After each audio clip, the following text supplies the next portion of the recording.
Mesopotamia is an ancient Greek name for what is now Iraq, and it was still in use about 50 years ago. It means land between two rivers. Those rivers are the Tigris and Euphrates, two more very old names, and the big broad valley they run through has long been a place where human beings have lived.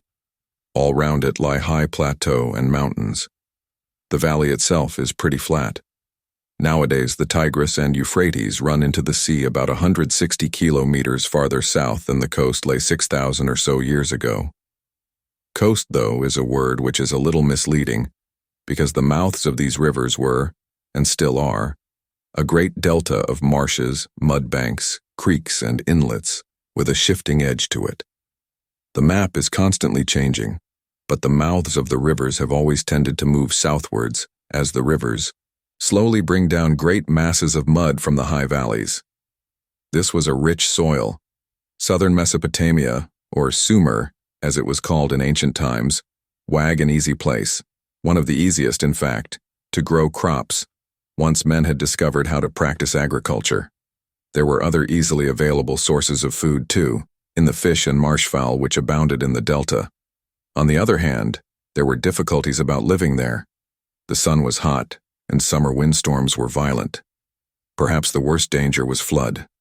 After the rainy season, the rivers carried down huge quantities of water from the hills, which must time and time again have swept away the reed huts and little patches of cereal crops grown by the first people who lived there. No one knows where these people came from, but they were already distinct from neighboring peoples by about 4000 BC.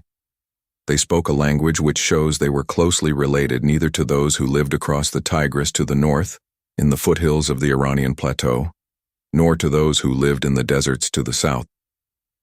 By 4000 BC, many Sumerians already lived in communities like big villages, which had begun to try to do something about the challenges of flood and climate. Some of them had been established for hundreds of years. Later, Mesopotamians had legends about the way the world was made which were handed down by these ancestors. They told how it had been made by the gods out of a watery waste.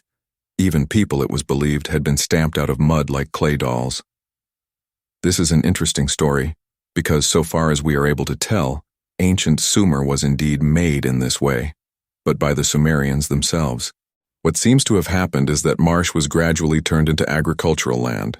Very slowly, over the centuries, the Sumerian dug channels to let flood water run away without doing damage, and they piled up mud and reed banks to make raised fields, much as, with more advanced tools and methods, the Dutch have been doing for the last 5 centuries or so. The more people who could be persuaded to cooperate in this way, the faster the making of new fields would go. Because of this, large villages had advantages no individual family could possess. But cooperative efforts have to rest on agreement about ways of doing things and about who should give orders. Out of this agreement came the first rulers and the first laws of which we have any knowledge. The early stages of all this are very obscure, but evidence suggests that many things which had perhaps been going on elsewhere in a more elementary way for thousands of years, agriculture, metalworking, pottery, the building of religious shrines, came together in quite a new fashion in about 3500 BC, and, as a result, people began living in a very different and much more complicated way from their ancestors. Some of the big villages became cities. We know that some Sumerian kings had at different times authority extending over many of the cities. Their soldiers look as if they are wearing a sort of uniform of kilts and leather caps, and seem to be commanded by generals who trundle about in four-wheeled drawn by asses. There were also stewards or civil servants. At the beginning, many of these officials were probably priests, because, in the earliest evidence we have of any sort of writing, it seems to be used to record the delivery of foodstuffs to temples. This is still a topic about which we do not know very much, but it is clear that something we can call government came about first in Sumer. However the Sumerians ran their affairs, they were not like most of the primitive peoples who still hunted and gathered their foods in little tribal groups all over the world in ancient times.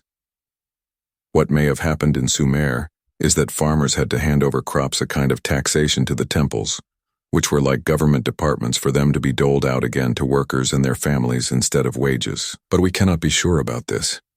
As for a long time they had no money, though, we can at least be sure that the ancient Mesopotamians' life was very unlike our own. Yet they had some things in common with us that mark us and them off from their predecessors, from many of their contemporaries, and even from some of ours. They had, for example, complicated laws.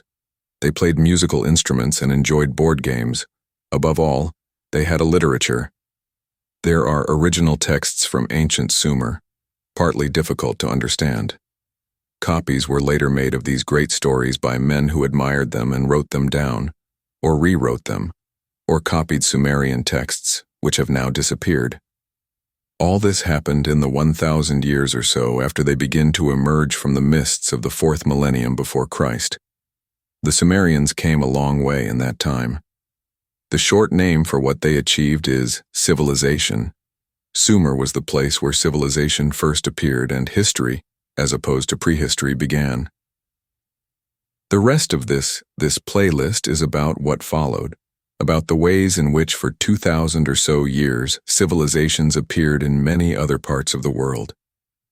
These things took place long ago, but much about the world in which we now live only makes sense if we understand what they left behind. We will look at the first civilizations in detail in the next episode,